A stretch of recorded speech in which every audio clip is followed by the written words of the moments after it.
बैंकों और बिल्डरों के बीच की सांठगांठ को लेकर सुप्रीम कोर्ट ने कल कड़ी नाराजगी जताई और इस मसले पर सीबीआई को भी ये बताने को कहा कि आखिर वो किन आधारों पर जांच कर सकती है और क्या किया जा सकता है इस मसले पर। हमारे साथ बातचीत करने के लिए गोविंद जी साथ में हैं, जो इस मामले में एक्सपर्ट भी हैं और सुप्रीम कोर्ट के वकील भी हैं। गोविंद जी, सबसे पहले ये जानना चाहूंगा कि बैंक और जो बिल्डर्स हैं वो किस तरह से जो एग्रीमेंट होता है तीन पक्षों के बीच में, कैसे सांठगांठ करते हैं? देखिए, सबसे पहले ऐसा होता है कि अगर कोई भी होम बायर जाए घर खरीदने के लिए किसी भी प्रमोटर या बिल्डर से और उन्होंने लोन की फैसिलिटी लेनी है तो ट्राइपार्टाइट एग्रीमेंट एग्जीक्यूट होती है जिसमें बैंक भी पार्टी होती है।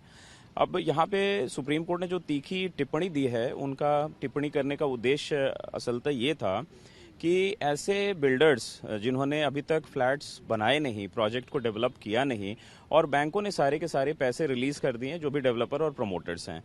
अब आप ये देखेंगे स्पेशली नॉर्थ इंडिया में, नोएडा में, गुड़गांव में, ग्रेटर नोएडा में बहुत सारे बिल्डर्स इंसॉल्वेंट भी हो गए हैं। सो कुल मिला के बात ये हुई कि घर नहीं बना, हमने ट्राइपार्टाइट एग्रीमेंट एग्जीक्यूट कर दिया, होम बायर लोन पे कर रहे हैं आज के भी दिन में और बिल्डर इंसॉल्वेंट हो गया। सो बिल्डर के पास ना घर है और वो ईएमआई दिए जा रहे हैं। सो कोर्ट का बेसिक ये एक रवैया रहा कि आखिर बैंकों ने जो कर्ज दिया, जो ईएमआई का हिस्सा दिया प्रमोटर को, वो क्यों दिया जब घर नहीं बना? क्योंकि कंस्ट्रक्शन लिंक्ड प्लान में मुख्यतः इस टाइप के एग्रीमेंट्स एग्जीक्यूट होते हैं। सो कोर्ट ने मुख्यतः ये बात कही कि सीबीआई इन्वेस्टिगेशन ही इस चीज को सामने ला पाएगी कि क्या बैंक के ऑफिसर्स या बैंक के लोग इन्वॉल्व थे इसमें और इस तरीके से पैसे को क्यों रिलीज किया गया, जो बहुत ही अच्छी कदम है सुप्रीम कोर्ट द्वारा। और मुझे ये उम्मीद है कि इससे बायर्स, होम बायर्स के बीच में बहुत अच्छा एक पॉजिटिव उनमें एक एलिमेंट जाएगा और शायद जो गलत चीजें हुई हैं बैंकों द्वारा में भी वो सामने आएंगी। मैं आपसे ये भी जानना चाहूंगा, चूंकि आप इंसॉल्वेंसी के बहुत सारे केसेस देखते हैं और खास तौर पर बिल्डर्स और बायर्स के बीच में जो एग्रीमेंट होता है जिसमें बैंक भी कहीं ना कहीं इन्वॉल्व होता है और उसको ये शायद यही वजह है कि तीन पक्षों वाला एग्रीमेंट कहा जाता है। तो इस एग्रीमेंट में क्या ये तय किया जाता है कि जैसे एक माला बनेगा तो उस हिसाब से किस्त ली जाएगी और या बैंक रिलीज करेगा जो फंड बिल्डर को, वो उस तरह से रिलीज करेगा? आखिर ये एग्रीमेंट क्या है? देखिए, एक्चुअली वो बायर को ऑप्ट करना होता है। जो होम बायर है वो ऑप्ट करेगा कि वो डाउन पेमेंट प्लान है या कंस्ट्रक्शन लिंक पेमेंट प्लान है। नॉर्मली हमारे देश में जनरली होम बायर्स जो मध्यम वर्गीय परिवार से होते हैं वो डाउन पेमेंट प्लान नहीं करते हैं, स्पेशली वैसे प्रोजेक्ट में जहां की प्रोजेक्ट की नींव अभी रखी जा रही है या रखने वाले हैं बिल्डर्स। सो बेसिकली मुख्यतः ज्यादातर लोग कंस्ट्रक्शन लिंक पेमेंट प्लान में होते हैं जिसमें शेड्यूल होता है कि 10%, बस एक उदाहरण स्वरूप मैं बता रहा हूं, जैसे 10% आपने दिया जब बुकिंग करी, फिर उसके बाद 10% आपने दिया जब fourth floor of the slab construct हो गए। सो उसी तरीके से जैसे जैसे कंस्ट्रक्शन बढ़ेगी पैसे दिए जाएंगे। लेकिन यहाँ पे बात ये आती है, प्रॉब्लम ये है मुख्यतः कि कंस्ट्रक्शन हो नहीं रही है, कंस्ट्रक्शन हुई नहीं, बिल्डर इंसॉल्वेंट हो गया, फ्लैट का मिलने का कोई नामो निशान नहीं है होम बायर्स को और पैसे सारे चले गए बैंक द्वारा। और अल्टीमेटली होम बायर्स तो दो तरफ से पिस रहे हैं इसमें कि उन्हें ना ही घर मिला और वो ईएमआई दिए जा रहे हैं। और इसी वजह से सुप्रीम कोर्ट ने, ऑनरेबल जस्टिस सूर्यकांत साहब की बेंच ने बहुत सारे बैंक्स को ये कहा था कि इन केसेस में आप होम बायर्स के खिलाफ एक्शन नहीं लेंगे, कोर्सिव एक्शन नहीं लेंगे, आप डीआरटी नहीं जाएंगे, उनके लोन अकाउंट्स को डिफॉल्ट नहीं घोषित करेंगे, क्योंकि उसकी वजह से उन्हें बहुत सारी प्रॉब्लम्स होती हैं। सो आई थिंक सुप्रीम कोर्ट का जो इंटरवेंशन है बहुत ही जायज है और इससे बहुत सारे लोगों को लाभ मिल रहा है। शायद इस इन्वेस्टिगेशन, अगर कोर्ट ऑर्डर ऐसा करती है तो बहुत सारी चीजें जो होम बायर्स को नहीं पता चल पाती हैं इन जनरल और जो अथॉरिटीज का, बैंक्स का मिलीभगत होता है, वो शायद सामने आएंगी। क्योंकि एक यहाँ पे मुख्य बात ये भी होती है कि जैसे आप उदाहरण स्वरूप आप नोएडा की बात करें, सो नोएडा भी सबसे पहले जमीन लीज पे देता है बिल्डर को, और अगर बिल्डर ने लीज रेंट नहीं दिया, जो कि लीज रेंट ड्यू वाला भी एक बहुत बड़ा प्रॉब्लम है जिसकी वजह से नोएडा, ग्रेटर नोएडा में फ्लैटों की रजिस्ट्रियां नहीं हो पा रही हैं। सो नोएडा अथॉरिटी या जो भी अथॉरिटी जिसने भी लीज एग्रीमेंट किया, उसने उस एग्रीमेंट को कैंसिल क्यों नहीं किया? बिल्डर्स के जो भी कंस्ट्रक्टेड फ्लैट्स हैं उसको अटैच करके बेचा क्यों नहीं? जो भी पैसे ड्यू हैं लीज रेंट के, वो उनसे उगाही क्यों नहीं करी गई उनके अपने बायलॉज, उनके एक्ट के तहत? और अल्टीमेटली बायर्स के फ्लैट्स की रजिस्ट्रियां नहीं हो पा रही हैं। वैसे भी बहुत सारे केसेस हैं लोटस 3Cs के, जिसमें माननीय चीफ जस्टिस ऑफ इंडिया की बेंच ने इंटरवेंशन करा और बाद में उनके फ्लैट्स की रजिस्ट्री अब शुरू हो गई हैं, क्योंकि वो सारे बिल्डर्स इंसॉल्वेंट हो जाते हैं। इनफैक्ट सुप्रीम कोर्ट ने अभी रिसेंटली ये भी कहा कि ये सारे ट्रांजैक्शंस को देख के ऐसा लगता है कि बिल्डर्स जानबूझ के इंसॉल्वेंट हो जाते हैं। सारे पैसे ले लिए होम बायर्स से, बैंकों से पैसे ले लिए और बाद में इंसॉल्वेंट हो गए, so that they are not within the purview of the law of the land. मैं आपसे ये जानना चाहूंगा कि इंसॉल्वेंट होने का प्रोसेस क्या है, आखिर कैसे उनको ये राहत मिल जाती है, जबकि वो एक प्रोजेक्ट शुरू कर चुके होते हैं, उसके एवज में पैसा भी उठा चुके होते हैं, और दूसरी तरफ जो बायर है उसकी वो अपनी ईएमआई तक भी पे कर रहा है और उसे कुछ मिलने वाला भी नहीं है। देखिए, इंसॉल्वेंसी में सबसे बड़ी चीज़ ये है कि जो भी फाइनेंशियल क्रेडिटर हैं, जैसे एक प्रमोटर है और उसको किसी एबीसी कंपनी ने कुछ पैसे दिए, वो पैसे अगर बकाया हो गए, बैंक होते हैं जनरली, अगर एबीसी उदाहरण की मैं बात करूं, और अगर उनके पैसे नहीं मिले किश्त के हिसाब से, तो वो इंसॉल्वेंसी प्रक्रिया शुरू कर सकते हैं। उनके लिए उनको सबसे पहले नेशनल कंपनी लॉ ट्रिब्यूनल में जाना पड़ता है। अगर ऐसा प्रतीत होता है केस को देखने से कि जो प्रमोटर या बिल्डर है उसके पास पैसे देने की सक्षमता नहीं है, तो कोर्ट उसको इंसॉल्वेंट करार करती है। प्रॉब्लम यहाँ पे होती है कि एक बार जब इंसॉल्वेंसी प्रक्रिया शुरू हो गई, जिसको हम लोग सीआईआरपी प्रोसेस कहते हैं अंडर दी आईबीसी प्रोविजंस, सो आप कोई भी केस नहीं फाइल कर सकते हैं प्रमोटर के खिलाफ under section 14(2) of the IBC code. कोई भी केस फाइल करने का मतलब कि अगर आप बिल्डर के कुछ गलत गतिविधियों से आपको क्षति पहुंच रही है, तो आप नेशनल कंज्यूमर कमीशन नहीं जा सकते हैं, आप किसी कोर्ट में नहीं जा सकते हैं, क्योंकि इंसॉल्वेंसी प्रक्रिया शुरू हो चुकी है उस बिल्डर के खिलाफ। अब इंसॉल्वेंसी प्रक्रिया का इंटेंशन बड़ा सीक्रेट है। इंसॉल्वेंसी प्रक्रिया का मतलब ये होता है कि बिल्डर ये कोशिश करेगा, या जो भी प्रमोटर्स हैं, कि कैसे इन्वेस्टर को लाया जाए और जो प्रोजेक्ट अभी बीच में रुक चुकी है because of what ever reasons, उसको पूरा किया जा सके। अगर वो नहीं हुआ तो फिर प्रोजेक्ट लिक्विडेशन में जाता है। सो इंसॉल्वेंसी एक तरीके से उद्देश्य तो बड़ा पॉजिटिव है, लेकिन उसका नेगेटिव इम्पैक्ट ये है कि इंसॉल्वेंसी की प्रक्रिया बहुत लंबी चलती है। नॉर्मली आउटर लिमिट 330 डेज का है, लेकिन सालों साल प्रक्रिया चल रही है, और होम बायर्स तो बेचारे अगर किसी को ईएमआई देनी है, लोन देनी है, तो वो दे ही रहे हैं। वो ये नहीं कह सकते हैं कि हाँ बिल्डर इंसॉल्वेंट हो गया तो अब हमें ईएमआई नहीं देने दो, या एक बार में ओटीएस कर लो बैंक, ये सब चीजें नहीं हो पाती हैं। मैं आपसे एक ये चीज जानना चाहूंगा कि इसमें क्या सुधार किया जा सकता है, क्योंकि कानूनी तौर पर हर हाल में जो बायर है वही क्षति उसको पड़ती है हर जगह से, चाहे इंसॉल्वेंसी का प्रोविजन हो या उसको बिल्डर बेवकूफ बनाए, या बैंक की तरफ से पैसा बिल्डर को दे दिया गया और किस्तें वसूली जा रही हैं लेकिन बना नहीं जो भवन बनना था। देखिए, सुधार की जहाँ तक बात करें तो आई थिंक कुछ स्टेट्स ने, महाराष्ट्र ने और बहुत सारे जगह पे अभी एक रीसेंट प्रोविजन उन्होंने लाया कि जैसे मैं होम बायर हूँ और मैं बिल्डर के साथ अग्रीमेंट करने वाला हूँ, बिल्डर ने प्रोजेक्ट फ्लोट किया after getting approval from what ever authority जहाँ पे भी वो प्रोजेक्ट लोकेटेड है, तो जैसे ही आप अग्रीमेंट करते हैं ना, तो उस अग्रीमेंट को आप एग्जीक्यूट करा लो, एक रजिस्टर्ड अग्रीमेंट करा लो। सो लेट्स से कि अगर 7% रजिस्ट्रेशन अमाउंट है upon construction of a flat, तो उस समय सारे के सारे अमाउंट्स आप दे दो, या थोड़े से कम अमाउंट आप दे दो, स्टैम्प ड्यूटी इंक्लूडिंग सारी चीजें, ताकि अगर प्रोजेक्ट का flat during the process of construction ही अगर बिक गया और रजिस्ट्री हो गई है, रजिस्ट्री उस अग्रीमेंट की हो गई है, सो उससे बहुत सारे फायदे होंगे कि बिल्डर उस फ्लैट को दोबारा नहीं बेच पाएगा, क्योंकि ये सारी भी चीजें होती हैं कि एक फ्लैट्स को मल्टीपल लोगों को बेच देते हैं क्योंकि उसकी प्रॉपर लेखा जोखी नहीं होती अथॉरिटीज में भी।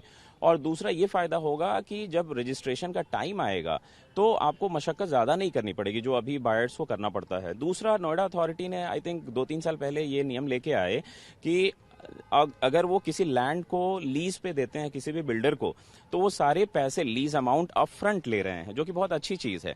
पहले क्या होता था कि अभी जो जितने भी मैस हम लोग देखते हैं वो सारे इस तरीके से क्रिएट हुए थे कि बिल्डर को शुरू में 10% लीज रेंट देना होता था। अगर किसी जमीन की कीमत 1000 करोड़ थी आज से लेट से 2013-14 में, सो उन्होंने 100 करोड़ दिया, बाकी 900 करोड़ उनको एक शेड्यूल बनता था लीज डीड में, और वो बिल्डर कभी पालन नहीं करते थे उस चीज का। तो अथॉरिटी को कायदे से अगर पहला ड्यू हुआ, फर्स्ट इंस्टॉलमेंट ड्यू हुआ, तो नोटिस देना चाहिए था बिल्डर को, लीज जो डीड एग्जीक्यूट हुआ उसको कैंसिल करना चाहिए था। वो चीज नहीं किया अथॉरिटी ने, और होम बायर्स को तो पता नहीं है कि बिल्डर, प्रमोटर और अथॉरिटी के बीच में क्या साठगांठ चल रही है। Home buyers being an innocent citizen, innocent buyer, वो तो घर खरीद लेता है, और आज के दिन में ये स्थिति हो गई है कि बिल्डर्स इंसॉल्वेंट हो गई हैं, घर बने नहीं, जहां घर बन भी गए हैं वहां रजिस्ट्रियां नहीं हो पा रही हैं, अगर रजिस्ट्रियां नहीं हो रही हैं तो एमिनिटीज कंप्लीट नहीं है, और प्रोजेक्ट्स इंसॉल्वेंट हैं, तो होम बायर्स के पास बड़ा लिमिटेड रेमेडी है। यानी कि जो कानून है उसमें सुधार की जरूरत है, प्रक्रिया में जो खामियां हैं, जो लूप होल्स हैं, उनको ठीक करने की जरूरत है। और जो राज्य सरकारें हैं, मैं एक चीज और जानना चाहूंगा, चूंकि रेरा लेकर के आया गया, रेरा का क्या फायदा हुआ आखिर? देखिए, बड़ा दुर्भाग्य के साथ मैं कहना चाहूँगा कि रेरा एक्ट लाने का इंटेंशन बहुत सीक्रेट था गवर्नमेंट का, लेकिन रेरा शायद अगर मैं ये कहूँ कि अपने उद्देश्यों को पूरा नहीं कर पा रही है तो मैं गलत नहीं होऊंगा। और सबसे बड़ा प्रॉब्लम है कि अगर आप रेरा जाते हैं किसी भी ग्रीवेंस को लेके और रेरा कोर्ट अगर कोई ऑर्डर पास कर भी देती है, ऑर्डर का कंप्लायंस नहीं हो पाता है, बिकॉज अल्टीमेटली जो डिस्ट्रिक्ट मैजिस्ट्रेट हैं उनको वो डायरेक्ट करते हैं कंप्लायंस करने के लिए, और फिर एडमिनिस्ट्रेशन आती है बीच में। एडमिनिस्ट्रेशन के अपने हाथ बंधे होते हैं, उनकी प्रक्रिया थोड़ी सी बड़ी स्लो होती है और बहुत सारे स्टेजेस से गुजर रही होती है। सो ऐसा नहीं होता है कि मतलब अगर उन्होंने कोई ऑर्डर कर दिया तो उसका फटाफट कंप्लायंस हो गया, और उसकी इतनी अपील है, रेरा की अपील हो जाएगी ट्रिब्यूनल में, फिर उसकी अपील करेंगे बिल्डर हाई कोर्ट में। सो अगर आप कोई ऑर्डर सिक्योर कर भी लेते हैं रेरा कोर्ट द्वारा, अगर आप इतने लकी हैं इस देश में, तो आप उसका कंप्लायंस नहीं करा पाते हैं। और अपील दर अपील बहुत सारे स्टेजेस हैं हमारे कानूनी प्रक्रिया में, जो गलत नहीं है क्योंकि लॉ उसी तरीके से चलता है। तो होम बायर का कहीं ना कहीं मनोबल डोल जाता है। उनको लगता है कि एक तो पैसे भी दे दिए, सब कुछ कर लिया, फंस गए, अब ये लीगल जो प्रॉब्लम्स है ये कहाँ तक, मतलब एंडलेस हैं। इसी वजह से मुझे ये लगता है कि अभी माननीय सुप्रीम कोर्ट के जितने भी न्यायाधीशों ने ये इंटरवेंशन किया, चाहे वो लोटस 3Cs का केस हो या जस्टिस सूर्यकांत द्वारा ये नोएडा एज अ होल सारे बिल्डर्स के अगेंस्ट वाला जो मामला है, मुझे लगता है ये बहुत ही सराहनीय कदम है माननीय सुप्रीम कोर्ट द्वारा, क्योंकि इससे होम बायर्स में कॉन्फिडेंस आता है। उनको ऐसा लगता है कि कम से कम एक सर्वोच्च न्यायालय, सर्वोच्च कोर्ट जो है हमारे देश का, वो बायर्स के साथ है। और यहाँ से एक लाइन भी आना बैंकों के खिलाफ या बिल्डरों के खिलाफ, उसकी बहुत अहमियत होती है, क्योंकि इससे जितने नीचे के ट्रिब्यूनल्स होते हैं, जितने कंज्यूमर फोरम्स होते हैं, उनको भी कहीं ना कहीं दे गेट पावर कि नहीं, होम बायर्स हैं, इनको प्रॉब्लम हो रही है। बिल्डर्स और अथॉरिटीज के बीच में साठगांठ है, बहुत एपरेंट है, क्योंकि कोर्ट ने बहुत सारे केसेस में कहा। सुपरटेक का जो ट्विन टावर डिमोलिशन केस हुआ, उसमें भी आपने देखा कि उस समय जस्टिस चंद्रचूड़ और जस्टिस शाह ने यहाँ तक कह डाला कि ये तो अथॉरिटी लगता है कि सुपरटेक के लिए बहस कर रही है। सो प्रॉब्लम्स हैं, ये डिनाई नहीं किया जा सकता, इसी वजह से मल्टीफेरस लिटिगेशंस हैं। लेकिन बस हम लोग उम्मीद यही कर सकते हैं कि बायर्स इसमें नाराज या हताश ना हो, क्योंकि कानूनी प्रक्रिया यही है और हमें इस इंस्टीट्यूशन पे अटमोस्ट फेथ होना चाहिए, क्योंकि अल्टीमेटली यही इंस्टीट्यूशन है जो हमें बचाती है, होम बायर्स को बचाती है और हमारे इंटरेस्ट को सिक्योर करती है, जैसे अभी सुप्रीम कोर्ट ने किया भी है रिसेंटली। नो डाउट जो सिस्टम है वो थोड़ा सा डिलेड है और सुधार की गुंजाइश है, लेकिन इट डजंट मीन कि अगर हम प्रॉपर तरीके से चलें और कोर्ट अच्छे समय पे जाएं तो हमें न्याय नहीं मिलेगी, न्याय जरूर मिलेगी। एक अंतिम सवाल आपसे है कि चूंकि सुप्रीम कोर्ट इसमें सीबीआई को इन्वॉल्व कर रही है और ये उम्मीद भी है कि सीबीआई कहीं ना कहीं ये मिली भगत का जो मसला है उसका हल निकालेगी, लेकिन ये मामला क्या सिर्फ ग्रेटर नोएडा या नोएडा तक सीमित है, और क्या ऐसे और देश भर में मामले नहीं होंगे? और क्या सीबीआई की जांच में जो सामने आएगा उसके बाद सुप्रीम कोर्ट आगे कोई कदम बढ़ा सकता है, कोई गाइडलाइंस फ्रेम कर सकता है? देखिए, ये कहना बड़ा प्रीमेच्योर होगा कि सुप्रीम कोर्ट क्या क्या कर सकता है इसमें, लेकिन हाँ, मैं पहले आपके प्रश्न का उत्तर दूं तो ये प्रॉब्लम पूरे इंडिया में है। ये प्रॉब्लम हमें ज़्यादा नॉर्थ इंडिया में दिखता है, गुड़गांव, नोएडा और एनसीआर, दिल्ली एनसीआर जो कहें।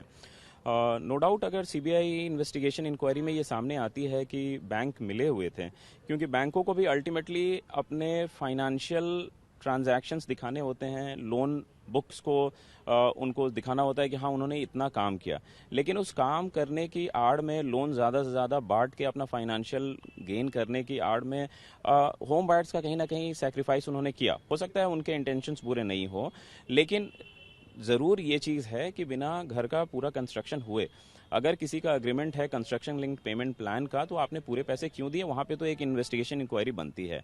अगर इन्वेस्टिगेशन इंक्वायरी में बैंक या बैंक के ऑफिसर्स पे सवालिया निशान आता है सीबीआई द्वारा या जो भी जांच एजेंसी कोर्ट द्वारा नॉमिनेटेड होती है, तो ज़रूर कोर्ट दिशा निर्देश जारी कर सकती है कि future correction course of event क्या हो, कि ये चीज़ें दोबारा रिपीट ना हो, और जो अरिंग ऑफिसर्स हैं जो अगर नेम्ड हैं इन्वेस्टिगेशन इंक्वायरी में, तो उनके खिलाफ जांच की भी शुरुआत की जा सकती है कोर्ट के आदेश के अनुरूप। हमसे बात करने के लिए बहुत बहुत शुक्रिया। तो आपने सुना गोविंद जी को, उन्होंने बताया कि पूरे जीवन की गाढ़ी कमाई लगाकर जब कोई अपना घर बनाने की दिशा में बैंक से लोन लेता है और बिल्डर्स पर विश्वास करता है, इसके बावजूद उसे जब कुछ हाथ में नहीं मिलता और लगातार किश्तें भुगतनी पड़ती हैं, तभी वो सुप्रीम कोर्ट की चौखट पर आता है और सुप्रीम कोर्ट इस मामले में उसे किस हद तक न्याय दिला पाता है, ये देखने वाली बात होगी। पीयूष पांडे, TV9 भारतवर्ष, नई दिल्ली।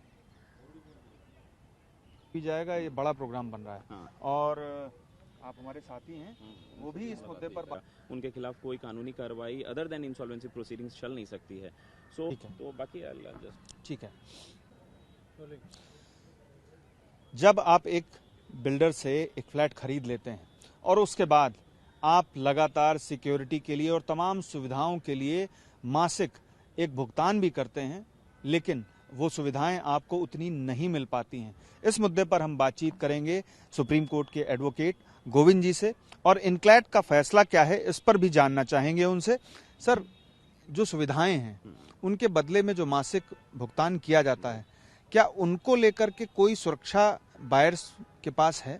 देखिए, अगर मैं यूपी की बात करूं, क्योंकि जो एनक्लैट का आदेश कल आया, जो केस मैं कर रहा था, वो सुपरटेक रियल्टर्स बिल्डर का एक प्रोजेक्ट सुपरनोवा है सेक्टर 94 नोएडा में, उसको लेके था।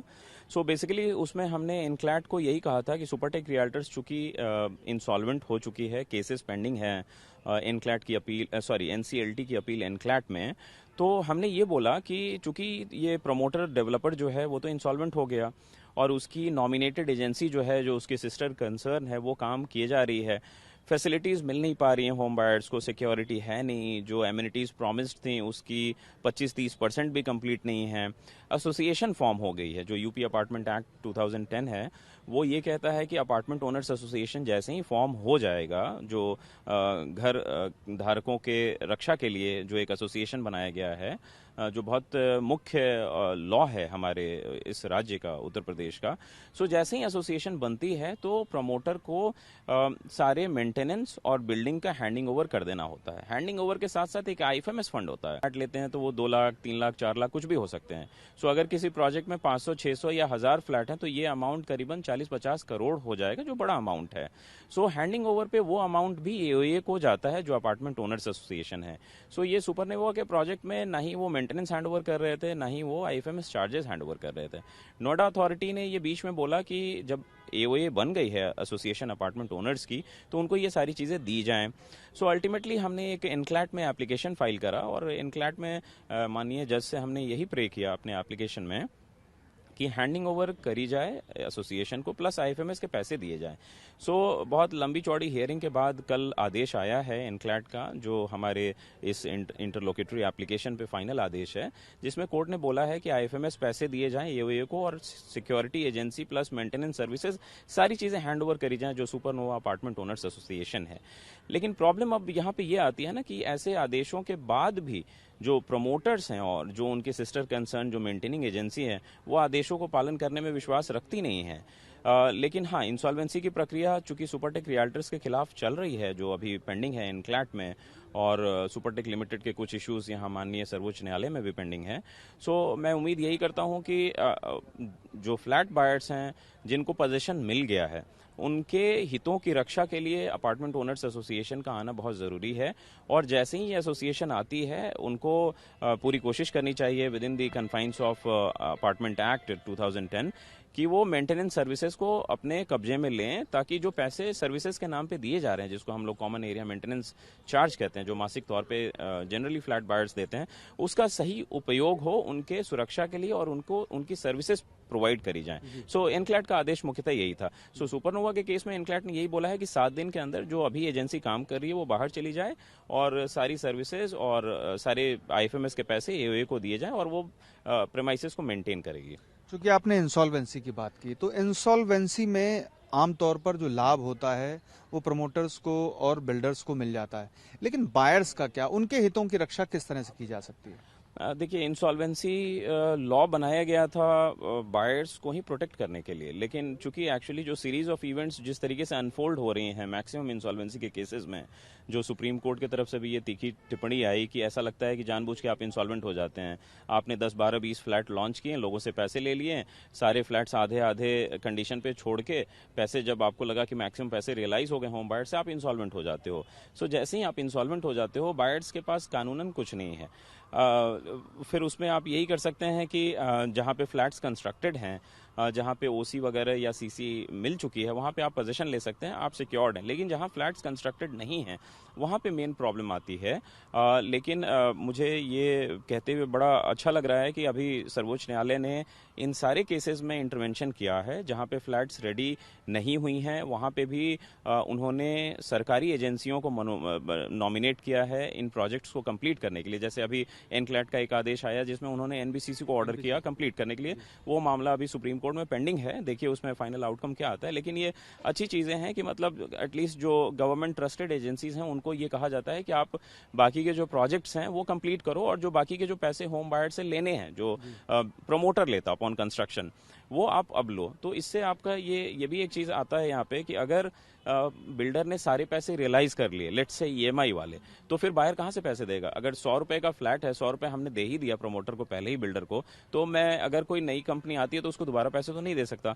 इस वजह से ये बड़ा इंपॉर्टेंट है इस चीज को देखना कि इंसॉल्वेंसी प्रक्रिया में बिल्डर क्यों जाता है, इंसॉल्वेंसी में अगर गया तो किस तरीके के ट्रांजैक्शंस हुए। इसी वजह से फॉरेंसिक ऑडिट की भी बात होती है। इलाहाबाद हाई कोर्ट ने लोटस 3Cs के केस में बहुत सारे डिटेल्ड ऑर्डर पास किए हैं, वो भी मामला अभी सुप्रीम कोर्ट में पेंडिंग है।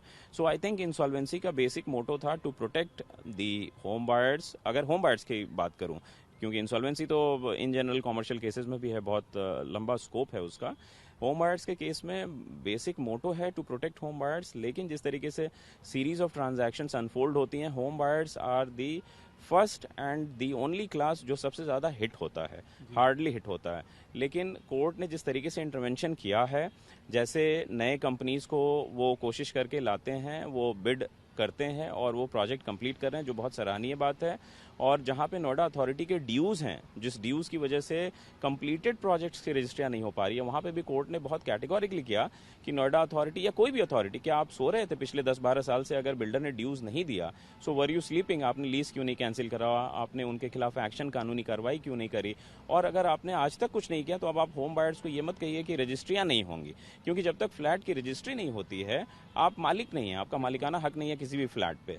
सो ये थोड़ी सी सराहनीय चीज़ें हैं जो आई थिंक जुडिशियल फोरम से ये आती हैं, और ये बड़ी खुशी की बात है कि मतलब कोर्ट्स ये व्यू ले रही हैं in favour of home buyers. हमसे बात करने के लिए बहुत बहुत शुक्रिया। तो आपने सुना इनक्लैट का जजमेंट क्या है, और सुप्रीम कोर्ट का जो हस्तक्षेप है वो कहीं ना कहीं रंग लाएगा, और वो रंग बायर्स के हित में होगा, जिससे अब तक जो ईएमआई उन्होंने चुकाई, उस ईएमआई के एवज में उन्हें भले ही तत्काल फ्लैट ना मिले, लेकिन एक समय आएगा जब कोई ना कोई सरकारी एजेंसी उस भवन को पूरा करके एक फ्लैट उनके नाम जरूर करेगी।